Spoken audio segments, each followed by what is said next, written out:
4절로 고백합니다. 해 뜨는 데서 지는 데까지, 해 뜨는 데서 지는 데까지 그 사랑 영원하리라. 주께로 우리 걸어가리. 그 사랑 한 번 더. 해 뜨는 데서 지는 데까지, 해 뜨는 데서 지는 데까지 그 사랑 영원하리라. 주께로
영원히 신실하신 주님의 그 사랑을 찬양합니다. 다 함께 그 사랑 영원하리라.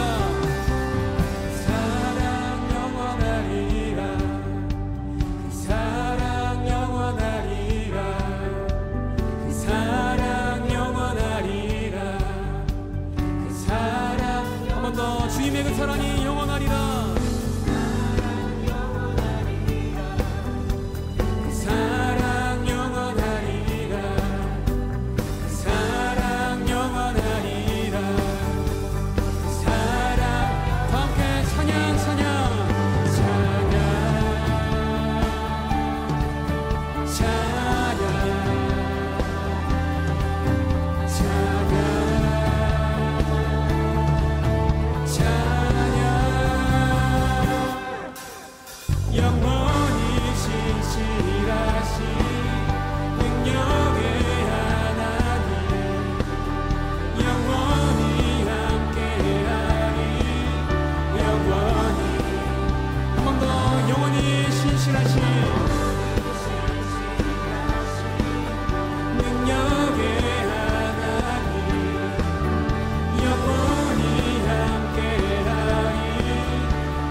함께 자리에 앉으셔서 계속해서 찬양하며 나아가시겠습니다.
찬양 가사의 고백이 나의 고백이 되게 하여 주시옵소서. 오늘 예배 가운데에 내가 주 앞에 나아갑니다. 주의 그 사랑으로 우리 가운데 역사하여 주시옵소서. 오늘 예배 가운데에 그렇게 행하실 주님의 이름을 높여드리며 찬양합니다. 감사드리며 이 모든 말씀 살아계신 우리 주 예수 그리스도 이름으로 기도합니다. 아멘. 찬양 가운데 함께 하실 주님께 감사와 찬양과 영광의 박수 올려드립니다.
네, 안녕하세요. 피아노 치는 박준입니다.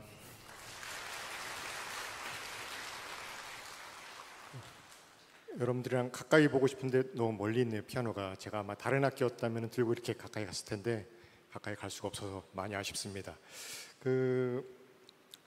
저는 피아노 치는 사람이고요. 실용음악과에서 학생들도 가르치고 지금 가수 이승철 밴드에서 피아노 키보드 연주를 하고 있습니다. 제가 젊은 시절 한때 방황할 때 잠깐 하나님을 등지고 살면서 종교를 바꿔보겠다고 다른 종교에도 기웃거리던 시절이 있었어요. 그런데 언제나 저와 함께 계시고 또 저를 언제나 지켜주셨고 저한테 제가 눈치채지 못하는 사이에도 늘 무한한 사랑을 또 은혜를 부어주시던 그 하나님을 경험하는 시간이 있었습니다.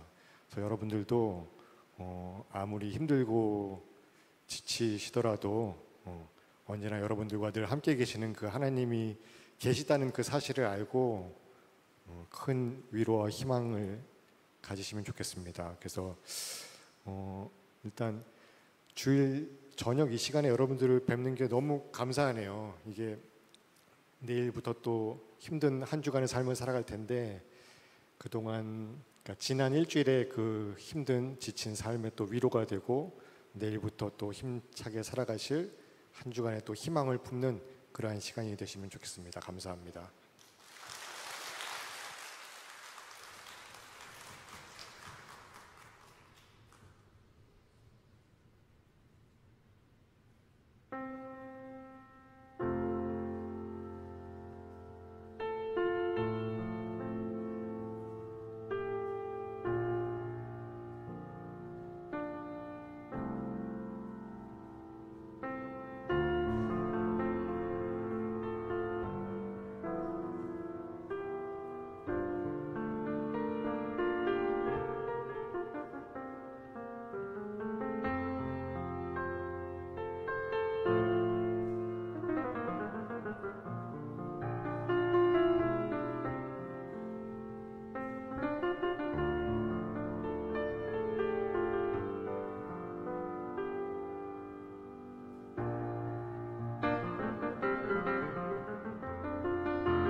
특별한 초대에 오신 모든 분들을 주님의 이름으로 환영하고 축복합니다. 정말 이 예배에 잘 오셨습니다. 지금 이 시간에는 오늘 이 예배에 처음 오신 분들을 저희들이 환영하고 축복하는 시간을 갖기를 원합니다. 이 예배에 처음 오신 분 계시면 손을 들어서 표해 주시면 저희들이 축복하도록 하겠습니다. 예배에 처음 오신 분 계시면 손을 들어 주시기 바랍니다.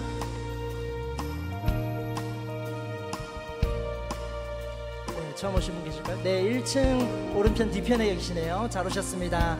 박수로 환영합니다. 축복합니다. 네, 또 처음 오신 분 계시면 네, 왼편 뒤쪽에도 계시네요. 잘 오셨습니다. 환영하고 축복합니다.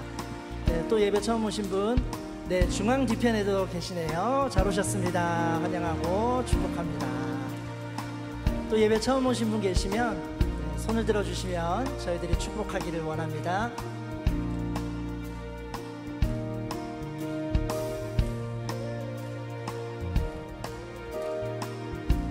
네, 모시고 오신 분이 손을 들어주셔도 좋을 것 같습니다. 처음 오신 분 계시면 저희들이 환영하기를 원합니다.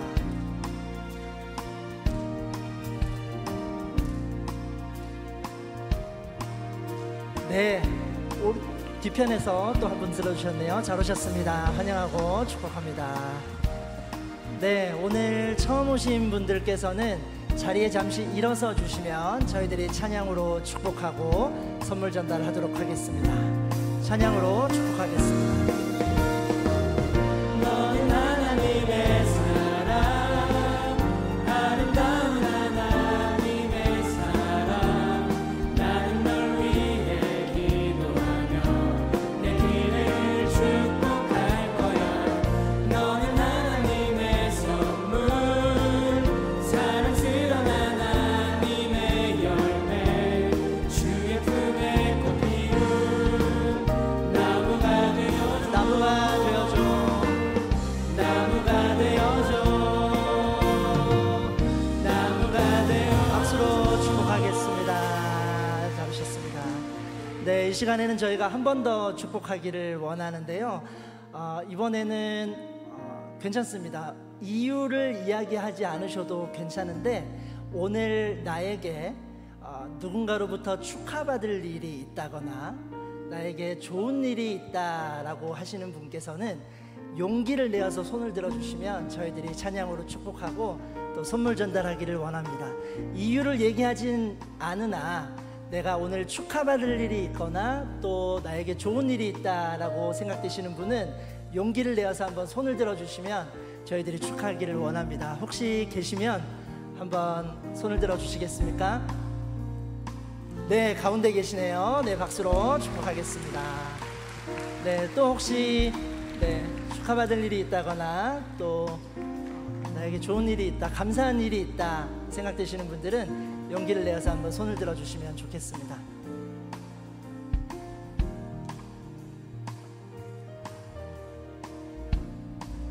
네.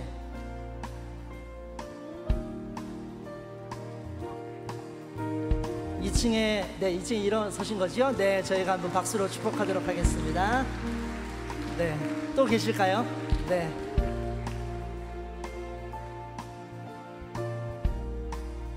네, 우리 일어서신 분들을 축복하며 찬양으로 축복하고 선물 전달하도록 하겠습니다.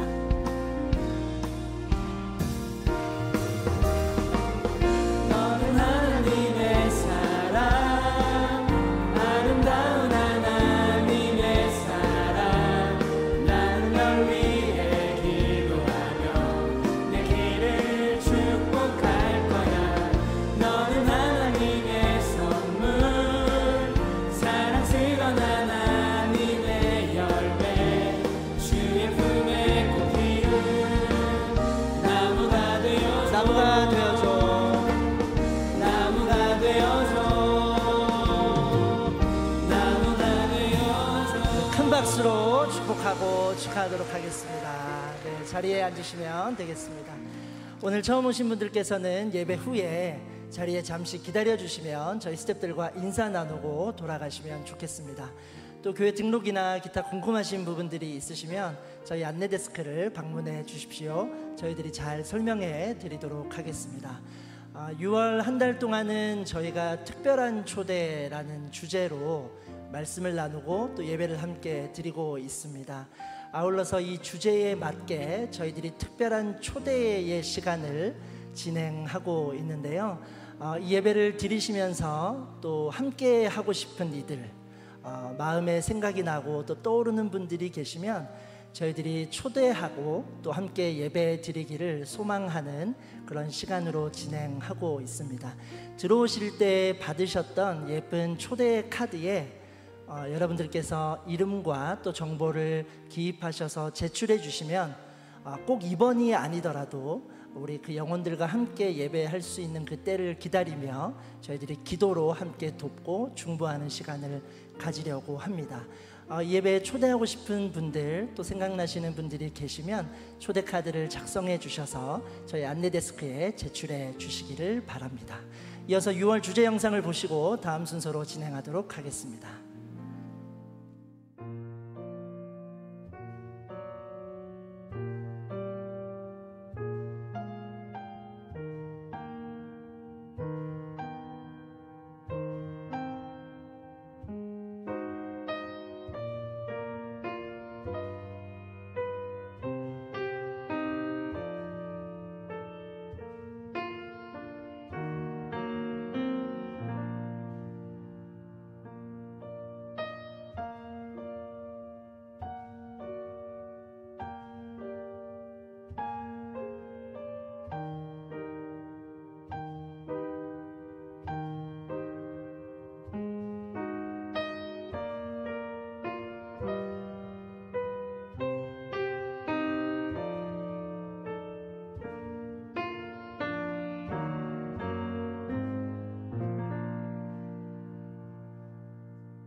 네, 오늘 또 이 자리에 오신 모든 분들을 축복하고 또 환영하기 원합니다. 우리 박수로 서로를 격려하고 또 축복하고 환영하겠습니다. 잘 오셨습니다.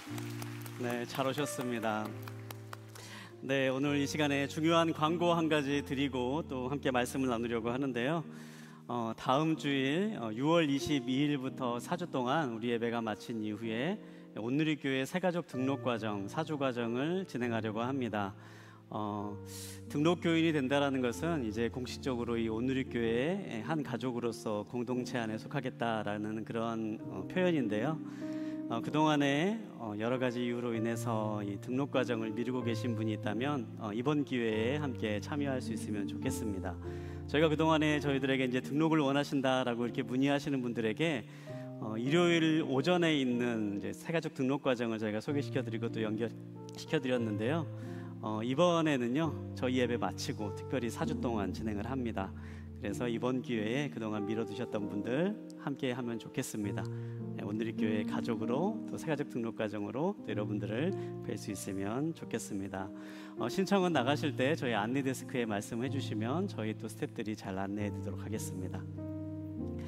네, 우리 함께 선포하고 또 말씀을 듣도록 하겠는데요. 우리 가슴에 손을 얹고 이렇게 한번 우리의 삶을 향해 우리 자신을 향해 선포하겠습니다. 하나님 우리와 함께 하십니다. 하나님은 나를 사랑하십니다. 나는 하나님의 사랑받는 자녀입니다. 사랑하는 하나님, 이 시간에 이 마음 가운데에 주님의 그 사랑의 마음이 부어지는 시간 되길 원합니다. 어떠한 마음으로 어떠한 상황 가운데 이곳을 찾아왔든 하나님 이 시간에 우리의 마음을 두드리는 그 사랑을 가득 담아갈 수 있게 하여 주시고 또 그 사랑으로 세상 가운데 새로운 삶, 변화된 삶을 살아갈 수 있는 우리 모두가 될 수 있도록 주님 함께하여 주시옵소서. 감사합니다. 살아계신 예수님의 이름으로 기도합니다. 아멘. 네, 오늘은 당신의 이야기를 듣고 싶습니다라는 주제를 가지고 제목을 가지고 함께 말씀을 나누는 시간을 가지려고 합니다. 요한복음 4장에 있는 사마리아 여인의 이야기를 함께 살펴보려고 하는데요.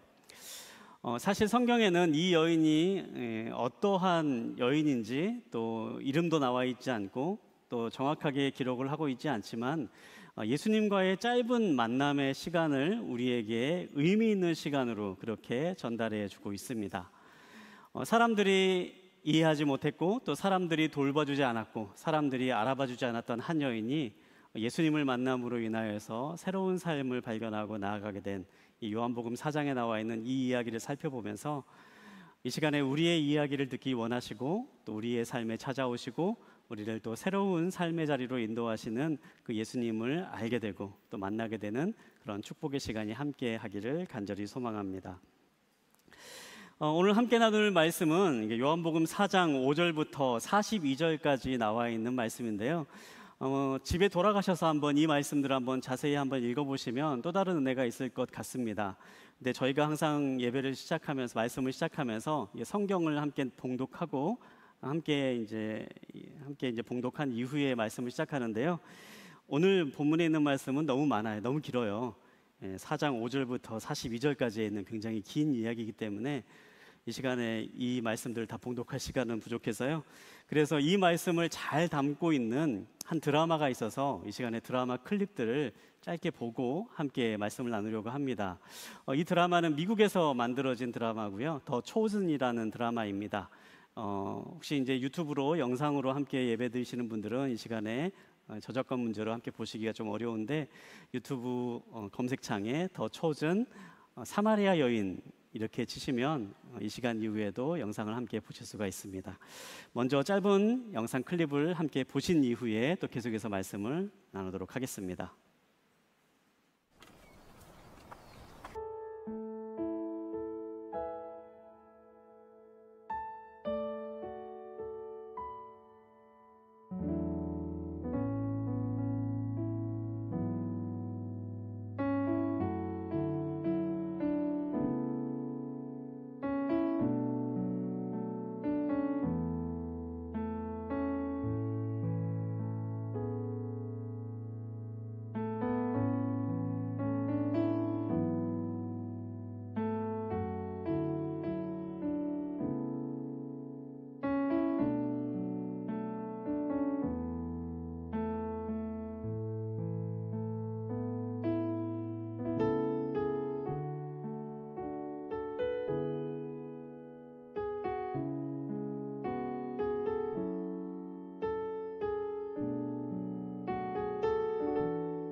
오늘 이야기의 시작 부분입니다. 예수님께서 우물가에서 혼자 계셨습니다. 예수님께서 혼자 우물가에 계신 이유는 한 여인을 만나기를 원하셨기 때문입니다. 그 여인은 사마리아 여인이었는데요. 이 여인이 한낮에 우물물을 기르러 이 우물가로 찾아오면서 이야기는 시작됩니다. 여인이 왔을 때 예수님이 이야기하십니다. 나에게 물을 길어줄 수 있습니까? 그렇게 물을 길어달라고 하는 요청으로부터 이 이야기가 시작되고 있는데요. 이렇게 예수님과 함께 이 사마리아 여인이 대화하고 있는 이 장면, 우리가 보기에는 어찌 보면은 뭐 그냥 일상적인 대화를 나누고 있는 것처럼 그렇게 보여지는 그러한 장면인데요. 사실 이 장면은요, 당시 시대적인 상황을 보면요, 굉장히 있을 수 없는, 굉장히 이 장면만 하나만 놓고 봐도 굉장히 충격적인 그러한 장면을 담고 있습니다. 먼저는 이제 예수님께서 이 여인에게 말을 건네면서 이 대화가 시작되고 있습니다. 당시 사회 문화적인 그러한 배경에서는요, 한 남자가 낯선 여자에게 이야기를 건다라는 것, 그것 자체가 굉장히 받아들여지기 어려운 시대적인 상황이었습니다. 우리나라도 과거에 남녀가 유별하는 그러한 시대를 굉장히 살아왔지 않습니까? 근데 이제 예수님 시대는요, 그것보다는 조금 더 다른 이제 의미의 심각한 문제가 있었는데요. 그러니까 성별의 그런 차별 같은 것이 그 시대에 있었습니다. 그래서 남성이 모르는 여성에게 이야기를 건다라는 그 자체가 남성에게 수치스러운 일이었습니다. 좀 이렇게 우리 여성분들 듣기엔 좀 기분이 불쾌하시죠? 그때 당시에는 그랬습니다. 남성들에게 있어서 남성이 모르는 여성에게 이야기를 건다라는 그 자체가 굉장히 있기 어려운 일이고 그 자체가 또 수치스러운 일로 여겨질 만큼 그러한 시대적 배경에서 이 일이 일어나고 있습니다. 그런데 예수님이 말을 걸고 있는 이 사람은요, 다름 아닌 사마리아인이었습니다. 이 유대인과 사마리아인 사이에는요, 굉장히 깊은 민족적인 그런 갈등의 골이 있었는데요. 이 두 민족의 역사적으로 굉장히 오랫동안 있었던 반목이 있었는데, 이 시대에도 굉장히 그 반목이 이어지고 심화되고 있었던 그런 시대였습니다. 그래서 할 수만 있으면 이 유대인과 사마리아인은 같이 만나려고 하지를 않았습니다. 그리고 심지어 사마리아인이 살고 있는 동네에 유대인은 찾아가는 일조차 하지 않았던 그러한 시절입니다. 그런데 예수님은 유대인 남성으로서 사마리아인 여성에게 지금 이야기를 건네고 있는 그런 상황입니다. 또 한 가지 더 굉장히 우리가 주목해 볼 수 있는 그런 상황이 또 있는데요. 이 여인이 지금 물을 기르러 온 시간을 한번 생각해 보면 좋겠는데요. 예수님께서 이제 좀 유심히 이 장면을 보신 분들은 기억하실지 모르겠습니다만, 왜 이 시간에 당신은 물을 기르러 옵니까? 이제 그런 내용이 나옵니다. 왜 혼자 이곳에 왔습니까? 그런 얘기들이 하시는 것이 나옵니다. 이 시대는요, 이 지역은 한낮이 되면 굉장히 무더워지는 뜨거운 그러한 사마리아 지역입니다. 그래서 이 시대 사람들은요, 한낮에는요, 외부에서 활동을 거의 하지 않습니다. 그래서 우물물을 기르러 가야 되는 사람들은요, 이른 아침이 되면 그 마을에서 함께 모여서 이 우물물을 길러 가는 그러한 시절이었습니다. 그런데 이 여인은 그렇게 이른 아침에 우물물을 기르러 갈 수 없는 사람이었습니다. 그래서 사람들이 아무도 없는 한낮에 무더운 더위를 뚫고 가며 그렇게 우물물을 기르러 이 자리까지 나오고 있었습니다. 어딘지 봐도 수상한 그런 여인이지요. 그런데 중요한 사실은요, 그러한 여인을 예수님께서 기다리고 계셨다라는 겁니다. 그리고 그 여인이 있을 때 그 여인에게 먼저 말을 건네시면서 계속해서 대화를 해가시는 그러한 예수님의 모습을 우리는 볼 수 있습니다. 오늘 본문에서 나오는 예수님을 한마디로 이야기한다면 어떻게 이야기할 수 있을까요? 저는 예수님은 선을 넘으시는 분이시다라는 그런 생각을 해봤습니다. 우리들은 살아가면서 끊임없이 선을 그으면서 살아갑니다. 그리고 선을 지키면서 살아가면 안전하다, 선을 지키면서 살아가는 것이 평화롭다, 그렇게 생각하면서 선을 안에서만 살아가려고 그렇게 이야기하고 합니다. 그런데 예수님은요, 그 선을 넘어오시는 분이시라는 사실입니다. 예수님은 성별의 선을 넘어 이 여인에게 찾아오셨습니다. 또 예수님은 민족적인 그러한 선을 넘어서 이 여인을 찾아오십니다. 예수님은 당시 사회적인, 문화적인 그러한 그어져 있는 선을 넘어서 이 여인을 찾아오십니다.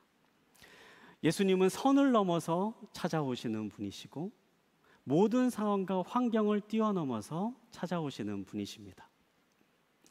사랑하는 여러분, 그 예수님께서 지금 이 자리에도 우리와 함께 하시는 줄 믿습니다. 여러분, 여러분의 삶 가운데 어떠한 선이 그어져 있습니까? 또 여러분이 또 어떠한 선을 긋고 살아가십니까? 누군가에 의해 그어진 선이건 아니면 여러분 스스로 그은 선이건 어떤 선이건 상관없이 예수님은 선을 넘어서 우리의 삶 가운데 찾아오시는 분이십니다. 어떠한 상황과 환경에 있다 할지라도 때로는 나 혼자 있는 것처럼 여겨지는 그러한 상황, 아무도 나를 알아주지 못하는 것만 같은 그런 상황, 모든 사람이 나를 이해하지 못하고 모든 사람들이 세상이 나를 감당하지 못하는 것만 같이 그렇게 혼자 있는 것 같이 여겨지는 그러한 순간이라 할지라도 예수님은 그 선을 넘고 그 장벽을 뛰어넘어 우리의 삶의 자리 가운데 찾아오시는 분이십니다. 이 시간 우리가 그 예수님을 만날 수 있게 되길 바랍니다. 우리의 곁에 계시는 예수님, 어떠한 상황 가운데 계시는 그 예수님을 만나고 그분과 함께 대화하고 이야기하는 그러한 시간 되기를 간절히 소망합니다. 예수님은 선을 넘어서 우리의 삶 가운데 오시는 분이다라고 그렇게 말씀을 드렸는데요. 그런데 한번 제가 이 말을 한번 곰곰이 묵상해 봤어요. 여러분, 선을 넘어서 누군가 내 삶에 온다라고 하면 여러분 어떠십니까? 편하십니까? 우리가 흔히 선을 넘어서 우리의 삶 가운데 누군가 찾아온다, 누가 온다라고 하면은요, 아, 저 사람 선 넘네, 그렇게 얘기하면서 좀 불편한 마음이 들곤 하죠. 근데 제가 오늘 본문에 있는 말씀 묵상하면서 어찌 보면 이렇게 선을 넘어서 오는 이 예수님의 모습이 이 사마리아 여인에게는 불편할 수도 있었겠다, 그런 생각을 해보았습니다. 우리 계속해서 영상 클립을 좀 보고 말씀을 나누려고 하는데요, 또 영상 클립을 함께 본 이후에 함께 나누도록 하겠습니다.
우리가 본 예수님과 이 여인과의 대화를 계속 살펴보면서 느껴지는 부분은요, 이 여인이 어딘가 예수님을 탐탁치 않게 여기고 있습니다.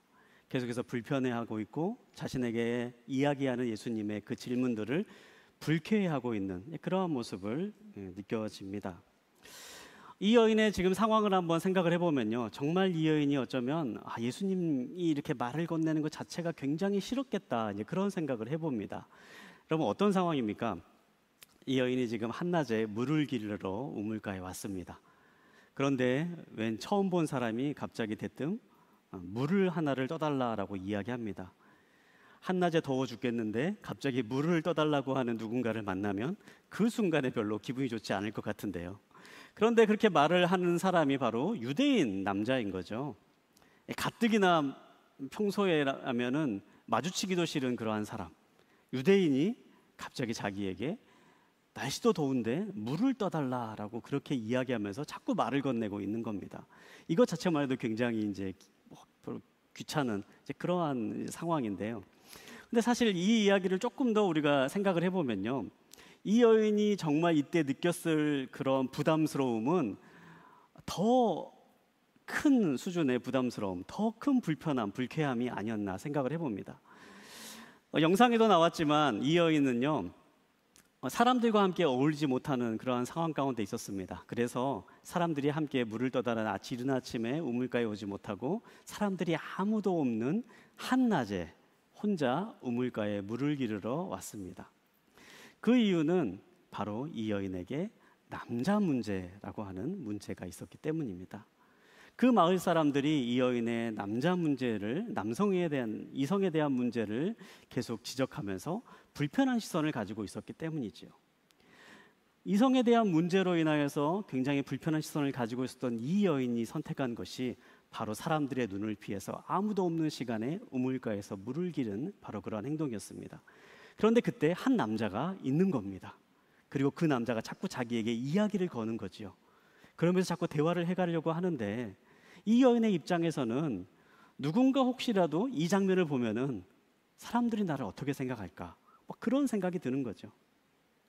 가뜩이나 만나고 싶지 않는 사람들을 만나게 되었고, 만나고 싶지 않은 순간에 자꾸나 말을 걸고 있는 이 예수님이요, 불쾌하기도 하고 불편하기도 하고 싫은 막 그러한 마음의 감정들이 이 여인의 모습 가운데서 계속해서 드러나고 있습니다. 그런데 참 예수님은 그런 여인의 마음을 아시는지 모르시는지 계속해서 이 이야기를 이끌어 가시지요. 굴하지 않고 계속해서 이야기를 끌고 가십니다. 왜 이렇게 예수님이 이 여인에게 그렇게 집요할 정도로 계속해서 이야기를 이끌어가고 계실까요? 오늘 성경에 있는 말씀을 한번 함께 보도록 하겠습니다. 요한복음 4장 13절과 14절에 있는 말씀 우리 한 목소리로 함께 보겠습니다. 시작. 예수께서 대답하셨습니다. 이 물을 마시는 사람마다 다시 목마를 것이다. 그러나 내가 주는 물을 마시는 사람은 영원히 목마르지 않을 것이다. 내가 주는 물은 그 사람 안에서 계속 솟아올라 영생에 이르게 하는 샘물이 될 것이다. 아멘. 예수님께서는 이 여인에게 주고 싶은 것이 있으셨기 때문입니다. 영원히 목마르지 않은 샘물이라고 말씀하시는 이 말씀을 하고 계시는데요.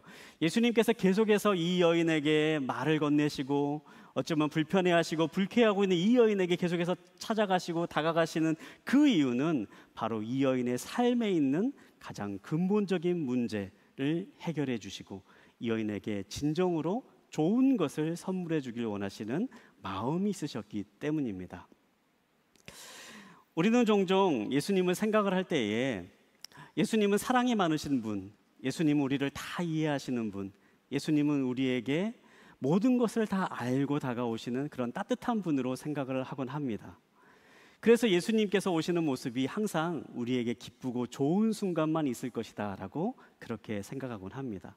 하지만 성경에 나와 있는 예수님의 모습은요, 때로는 우리를 불편하게 하는 모습으로 다가오십니다. 때로는 우리를 불쾌하게 하기도 하고 때로는 우리의 삶을 흔들어 놓는 그러한 모습으로 예수님은 우리에게 다가오십니다. 왜냐하면 우리의 삶에 있는 가장 근본적인 문제를 해결해 주길 원하시기 때문입니다. 가끔 운전을 하다 보면요, 여러분 그 자동차 타이어에 바람이 빠지던 그런 순간이 있지 않으십니까? 타이어에 바람이 빠지면 이제 차에 경고등이 들어오고요. 이제 그러면은 이제 대부분 이제 정비소에 가가지고 이제 차를 이제 보여주곤 하는데요. 그런데 이제 뭐 어떤 정비소에 가면은 바람 빠져서 왔다 그러면은 그냥 저기 있는 타이어 이제 바람 넣는 거 있으니까 이제 바람 넣고 가라라고 해서 그냥 돌려보내는 이제 그러한 정비소들도 있고, 또 어떤 정비소를 가면 이것저것 꼼꼼히 체크해주는 그런 정비소가 있곤 하는데요. 그냥 귀찮다고 해서 바람 빠진 타이어에 바람을 넣고 그냥 돌아가면 여러분 어떻습니까?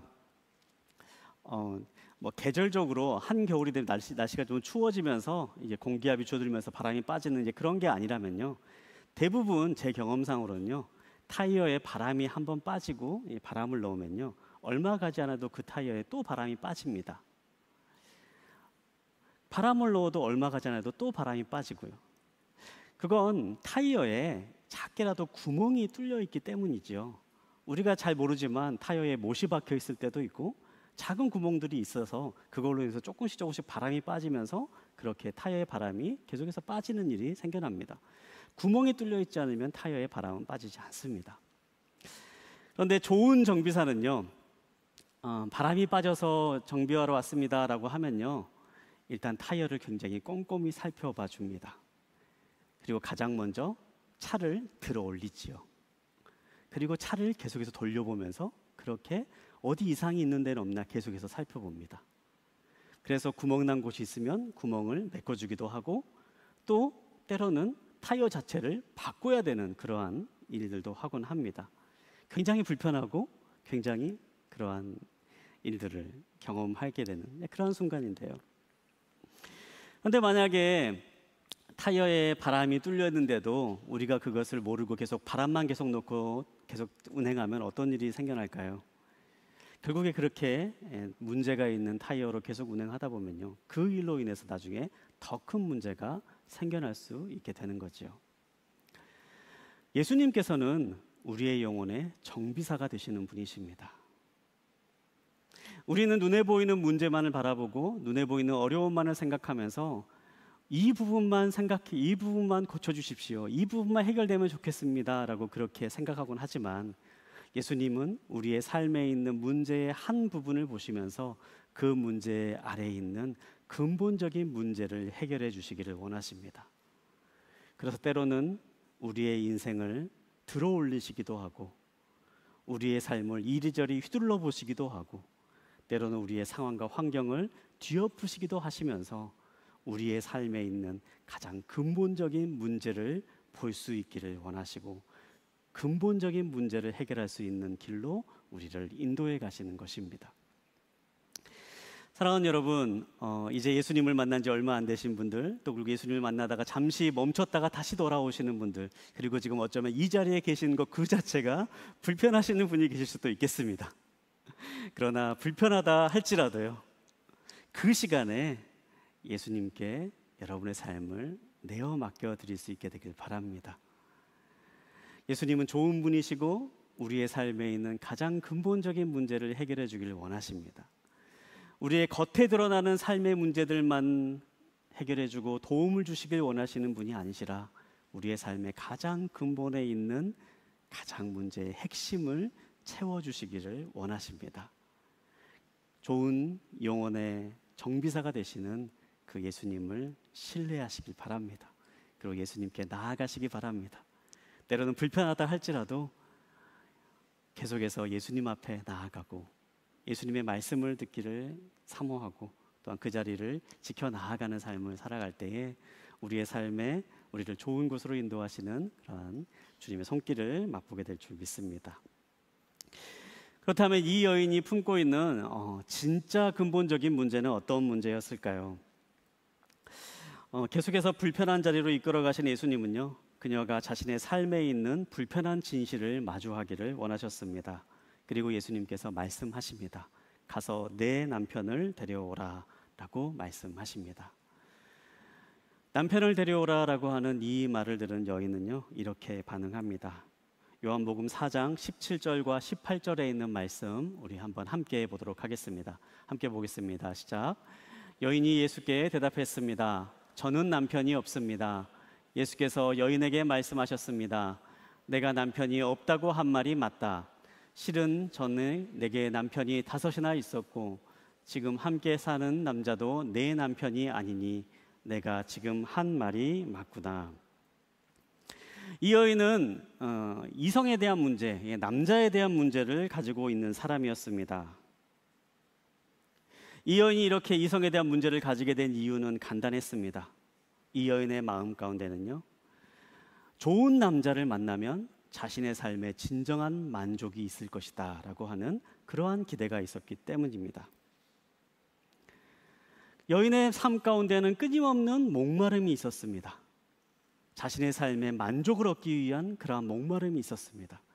그래서 그 만족을 해결하는 방법으로 좋은 남자를 만나는 것이다, 그렇게 생각했습니다. 처음 첫 번째 남편을 만났을 때 그녀는 그 남편을 만나면 자신의 삶 가운데 있는 모든 것이 만족해지고 행복해질 것이라 생각을 했습니다. 그러나 그 남자는 아무런 만족을 주지 못했습니다. 그리고 또 다른 사람을 만났습니다. 그 사람 역시도 처음에는 만족을 주는 것 같았지만 얼마 가지 않았습니다. 또 다른 사람을 만났습니다. 또 다른 사람을 만났습니다. 또 다른 사람을 만났습니다. 계속해서 이 여인은 좋은 사람을 만나면 내 인생에 진정한 만족이 있을 것이다 라고 하는 이 믿음 하나만을 가지고 계속해서 자신이 원하는 것을 얻기 위해서 그렇게 삶을 살아갔습니다. 그렇게 살아갔지만 결국 이 여인은 만족을 얻지 못합니다. 그리고 그 삶의 결과 점점 삶은 피폐해져만 가고 사람들의 손가락질 받는 그러한 삶으로 나아가게 된 것입니다. 우리가 세상을 살아가다 보면 이러한 사마리아 여인과 같이 세상을 살아가는 사람들을 종종 만나곤 합니다. 우리가 바라는 것을 얻기만 하면, 내가 원하는 것을 이루기만 하면 내 삶에 진정한 만족이 있을 것이다 라고 생각하는 사람들입니다. 사마리아 여인이 좋은 남자를 만나면 자신의 삶에 만족이 있을 것이다 라고 생각했던 것처럼 우리는 세상에서 성공하면 우리의 삶에 만족이 있을 것이다 라고 생각하곤 합니다. 좋은 직장에 들어가면, 또 돈을 많이 벌게 되면, 많은 명예를 얻고 또 많은 권력을 얻으면 그러면 그 삶 가운데 우리의 삶에 진정한 만족을 얻을 수 있을 것이다. 그렇게 생각하고 살아가곤 합니다. 그러나 어떻습니까? 막상 그러한 삶을 살아간 것처럼 보이는 사람들의 이야기를 듣고 그러한 사람들의 삶의 모습을 보았을 때에 그들의 삶에도 우리와 똑같은 갈증과 우리와 똑같은 목마름이 있다는 것을 발견하게 됩니다. 팀 켈러가 쓴 인생 질문이라는 책에 테니스 세계 랭킹 1위였던 보리스 베커라고 하는 사람이 한 이야기가 나옵니다. 이 보리스 베커라고 하는 사람은 17세에 윈블던에서 우승을 하고 세계에서 최연소로 윈블던을 우승한 기록을 가지고 있는 사람입니다. 또 그리고 현역에 있을 때 수많은 메이저 대회에서 우승을 하면서 현역에서 세계 랭킹 1위로 부와 명예를 쌓았던, 그리고 수많은 인기를 얻었던 그러한 테니스 선수였습니다. 그랬던 그가 이야기합니다. 나는 윈블던 대회에서 2차례 우승했고 그중 한 번은 최연소 선수였다. 나는 부자였고 재물이라면 필요한 만큼 있었다. 그런데 자살하는 영화배우나 팝스타들이 그랬던 것처럼 나는 많이 가졌지만 항상 매우 불행했다. 나는 내면에 평화가 없었다. 우리가 보기에 이 사람은 부족함이 없는 성공한 사람입니다. 자신이 했던 일에 세계 최고가 되었던 사람이고요. 그 결과 수많은 재물을 얻었고 사람들에게 인기를 얻었고 명성을 얻었던 그러한 사람이었습니다. 어찌 보면 성공한 듯한 사람, 그리고 우리가 보기에 너무나도 부러운 삶을 살고 있는 바로 그 사람이었지만 막상 그 사람은 자신의 삶에 대해서 나는 불행하다라고 그렇게 이야기합니다. 나의 내면에는 평화가 없다라고 그렇게 이야기하고 있는 것입니다. 성공을 이루어도, 돈을 벌어도, 명예를 얻어도, 인기를 얻어도 우리가 가지고 있는 근본적인 목마름은 채워지지 않습니다. 우리가 그것을 얻으면 마치 채워질 것만 같이 생각되지만 막상 그것을 얻었다 여겨지는 그 순간 우리는 또 다른 목마름으로 또 다른 것을 향해서 달려나가는 삶을 살아가게 됩니다. 그래서 프랑스의 수학자이자 철학자인 블레이즈 파스칼은 팡세에서 이렇게 이야기합니다. 모든 사람의 마음속에는 채워지지 않는 빈 공간이 있다. 그리고 사람들은 이 빈 공간을 채우기 위해서 끊임없이 살아간다라고 그렇게 이야기합니다. 사람들은 끊임없이 이 빈 공간을 채우기 위해서 노력합니다. 그러나 이 공간은 결코 채워지지 않습니다. 채우려고 해도 채워지지 않고, 채우려고 해도 채워지지 않고, 아무리 노력해도 채워지지 않는 바로 그 빈 공간이 우리들의 삶의 자리 가운데 존재합니다. 왜냐하면 바로 이 빈 공간은 하나님께서 계셨던 빈 공간이기 때문입니다. 이 빈 공간은 바로 하나님으로만 채워질 수 있는 공간이기에 세상에 있는 그 어떠한 것으로도 채워질 수 없는 공간이 되는 것입니다. 사랑하는 여러분, 그래서 예수님은 말씀하십니다. 내가 뜨는 그 물은 결국 다시 너를 목마르게 할 것이다. 하지만 내가 주는 물을 마시면 너의 삶에 영원히 목마르지 않는 갈증이 해결되는 그러한 일을 경험하게 될 것이다. 그렇게 말씀하십니다. 사랑하는 여러분, 예수님께서 때로는 우리의 삶을 불편하게 할 수도 있습니다. 우리의 삶을 흔들 수도 있습니다. 우리를 어려운 순간으로 내몰아 가실 수도 있습니다. 하지만 그 길을 통해서 우리에게 주시기를 원하는 것은 우리의 삶에 있는 영원히 채워지지 않는 그 목마름을 채워주시기를 원하십니다.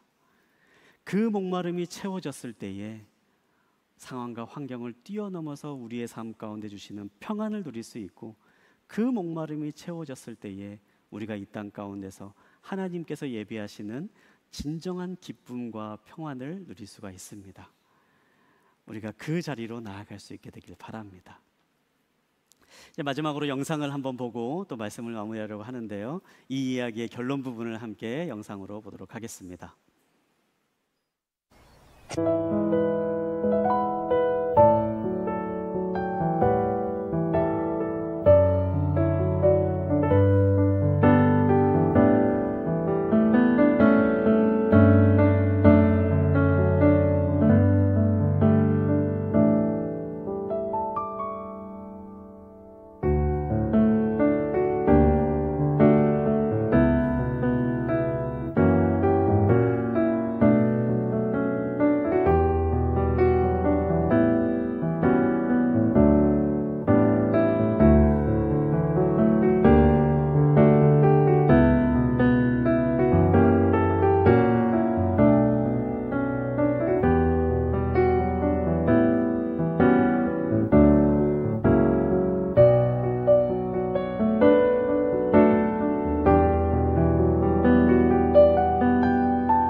사마리아 여인은 짧지만 강렬한 예수님과의 만남을 통해서 삶이 변하게 되게 됩니다.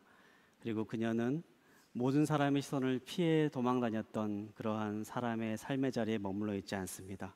그리고 마을로 돌아가 자신이 겪었던 이야기를 사람들에게 전하려고 합니다. 이제 더 이상 과거의 부끄러움으로, 자신의 삶에 대한 부끄러움으로 숨어있는 사람이 아닙니다. 그녀는 부끄러운 과거의 이야기를 이제는 예수님의 이야기로 바꾸어서 살아가게 됩니다. 그녀의 삶에 새로운 이야기가 시작됩니다. 끊임없이 목마름을 쫓아서 새로운 사람을 찾아서 새로운 이성을 찾아서 그렇게 찾아갔던 삶의 자리가 아닌 이젠 예수님으로 채워져 있는 목마름이 없는 삶을 살아가게 됩니다. 새로운 삶의 이야기가 이 여인에게 시작된 것입니다.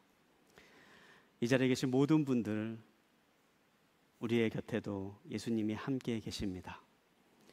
우리에게 있는 모든 선을 넘어서 예수님은 우리의 곁에 찾아오시는 분이십니다.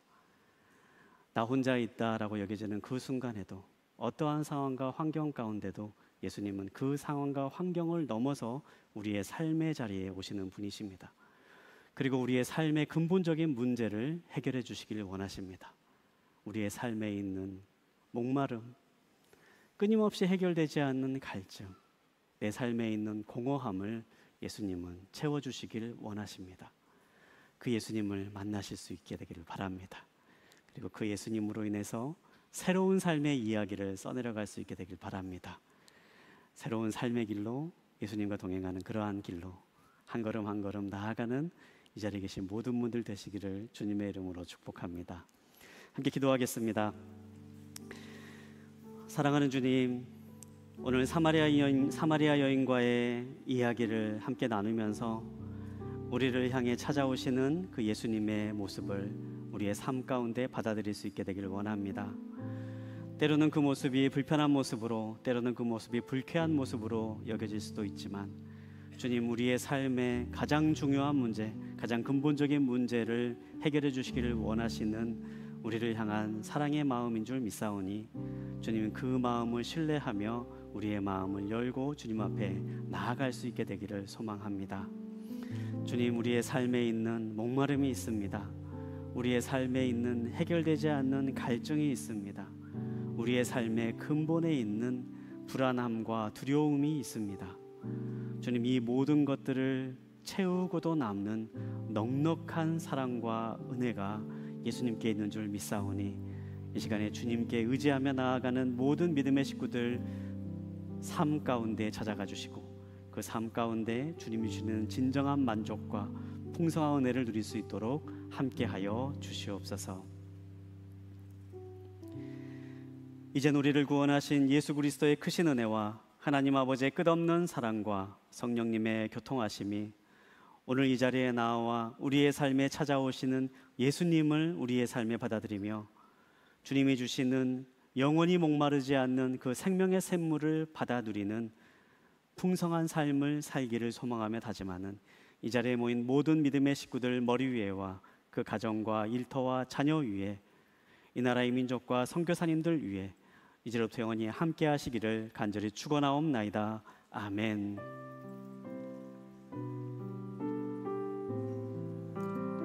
예배 주인 되신 주님께 한 번 더 감사와 영광의 박수 올려드리겠습니다.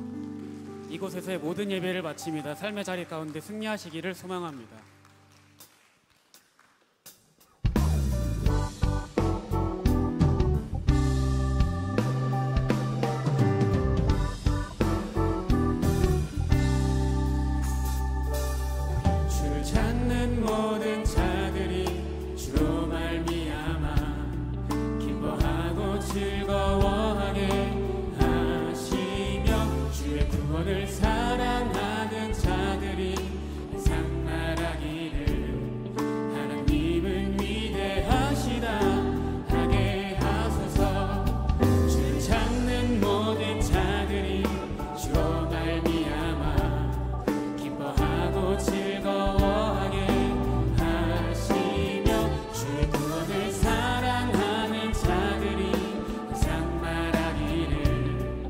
하나님은